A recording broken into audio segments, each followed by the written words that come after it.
This channel is for educational purposes only. Please do your own due diligence before making any investment decisions. Hi, this is Joe Rabil. So what we're going to talk about today is the 1-2-3 reversal pattern, but we want to combine it with other things that will improve our odds that we're actually seeing this thing correctly. All right, when we start to take other things into account, I'm going to introduce a new divergence signal to be on the lookout for. That I think can be helpful as well, especially in the environment we're in right now. It becomes pretty important. All right, let's go ahead and get going with this. Now, if you want to learn more about these techniques, you can start with my book. You can click the link in the description to find out more. Also, if you do enjoy this content, please hit that like button and also subscribe. Okay, so I'm looking at the chart of TTWO interactive software, TTWO, and we've got our grid up with the monthly chart in the bottom left, weekly bottom right, daily upper right, and then this weekly chart, which we're going to spend time on all four of these charts. Actually, I want to make sure we're covering everything that could be taking place here. Now, the first thing is on the monthly chart, we can see that we've got a good trend in place to the upside, but and the 18 is above the 40 and both lines are rising. We can see we're getting a little stretched away. Once we start to get stretched away, we're looking for signs of a reversal, but we don't look for it on this time frame because it would take too long. All right, so we want to go down to smaller time frames to be on the lookout for things that could be giving us a signal that there's a shift in the trend. All right, now what I would typically do is look at a weekly chart. Now I like to use a trend line on the zigzag chart. All right, and so I will typically, I recommend that for people just to keep it consistent. So I can see that this was the highest high, and we go back to the low prior to that, and that's our anchor point. So we know that the trend line goes through that point, all right? And then we go back as far as we can without interfering with other prices. So we could start from here and do that. It would be, well, maybe not. So we start from this low, because if we start from anything else, we'd be going through all this. Or we could start from down here and draw it either way. Either trend line is going to give you the same feedback here, which is we're going to break the trend line on this decline right here. All right. Now, why is this important, and how do we use this to our advantage? So that's the one in a 1-2-3 change in trend. The one is the break of the trend line. Two would be the test of the high. All right, that test of the high can come in a couple of different forms, right? It can be a lower high like this is, where it actually just makes a lower high. It can make a double top where it goes all the way up to the high and tests it, all right? Or it can actually go to a marginal new high and then reverse back down. So any of those would be considered the two in a 1-2-3 reversal. Now the three would be coming through here at this point right here. All right, breaking down through this prior low. So that 1-2-3 is something I've done many videos on and all that. So what I'm trying to show you today is how we can kind of improve the odds that we know that this is developing and maybe even anticipate the three a little bit. All right, so the first thing that I would say is that when we went to a new high here, so we're going to a new high. Here's the relative strength line. And the relative strength line is doing pretty well all the way through this point. There's no real signs of major divergence showing up or anything like that. And then we pulled back and we go to a higher high, significantly higher high. And the relative strength line actually does not do that. It does not confirm. Okay, and then even here we make another lower high, and it's even dropping off even more. So we can use the relative strength line like any other oscillator or indicator. If it's showing divergence, it's giving us a signal. What does that mean? What that means is that on this move to the upside, it was basically being pulled up by the market. The S&P was essentially helping this move to the upside. It wasn't really based on its own merit. It wasn't doing it on its own. So as a result, we want to recognize that and know that this is losing some strength. Okay, so very key thing to be on the lookout for relative strength. I've never really mentioned this before, but it's certainly something that I'm constantly on the lookout for, both at bottoms and at tops. All right, now, so we've got a couple things. We're stretched away from the 18 on the monthly chart. We've got a pretty mature move on our hands. We've broken the trend line here on this big red bar.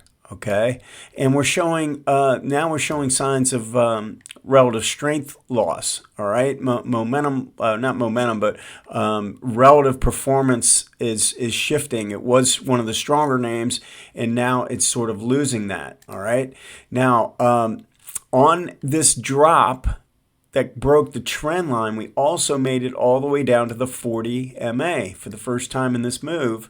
We are dropping all the way down to the 40. Well, one of the patterns out of my book is called the 40 to 18 bounce. That is essentially where we've been in a pretty decent trend and showing decent signs, and then we come all the way down, not only break the 18, but we come all the way down and touch the 48 MA, and then bounce off that line. And what I'm looking for is this 18 starting to lose slope and flatten out and move around like this. Now, if you notice, the price action did actually get back above the 18, but the slope was, you could see how we were losing slope, and this was moving sideways in a way, right? And so it's sort of now we're getting a little bit more evidence. Now we have a 40-18 bounce on our hands. We have a break of the trend line. We've got relative strength loss, okay? And then we're actually forming a pinch, a negative pinch underneath the signal line above zero. All right. Now, that happens on a regular basis and something we should be on the lookout for. If we get this, I call it an under pinch, where we pinch underneath this signal line, but we're still above zero. That's telling me that we're in a correction and that we should be on the lookout for a deeper pullback. Okay. So we've got all that taking place. And if you think about it, we've broken the trend line and now we've formed the two. Okay. And the way we know that we have completed the two, and so there's a difference between when we're on the way up, we don't know that we have a two because we could just keep going. Okay, so you don't know we have a two unless it's completed. It's formed some kind of a peak. So one way you can do that is wait for this to zig to the zag. If it zags to the downside, then you know you have a two on your hands even before you break the three. Okay, but there's another way to do it, and that is to watch the lower time frame daily. So on a daily chart, we break the trend line, and then we actually form our own two right here, right at the 18 and the 40, and we form a pinch right at the zero line, right, with strength increasing. I mean, this is actually a fantastic signal where we have a 2 time frame pinch play. Okay, but it's also telling us that the 2 has been completed on this time frame.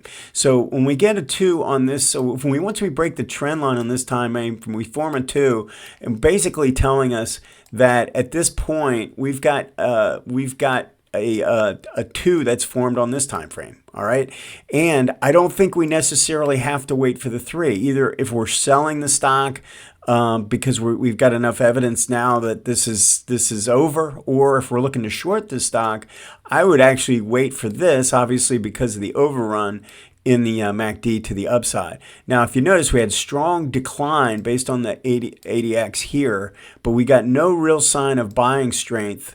Buyers never, even though this had a decent ABC rally to the upside, it did not get the buyers to, it didn't cause the ADX to cross above 25. So this is actually a really good example of an early reversal where you could take advantage of it on the short side. Not all of them can you do that. Most of the time we're looking for trends in place, both longs and shorts, and playing those. But this is a pullback play. This is a rally, or what we'd call a pullback, right, towards the new trend. All right, it's a reversal, but it's an early reversal, but you can catch some really good plays with this. Now, I know this was on earnings, and earnings came out here.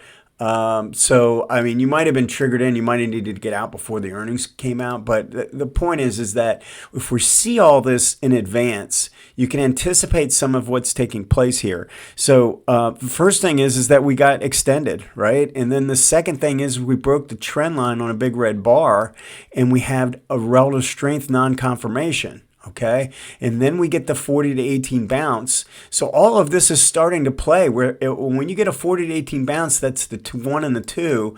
That it really increases your odds of success. If the relative strength is losing its power as this is moving up and forming this topping pattern, then we know we're increasing our odds of success. If we get the 1, 2, 3 reversal on this time frame, then we know that we're starting to see it in multiple time frames. And this is the type of thing you want to be on the lookout for, especially if you're playing the short side and you're looking for kind of early reversal patterns. Now, typically, if you're playing this as a short, I would typically play it for a move to the 18-month line. In this case, you would have been filled pretty quickly, I think, on that type of a trade. But, you know, and you would have maybe missed more. But I don't like to play through earnings like that.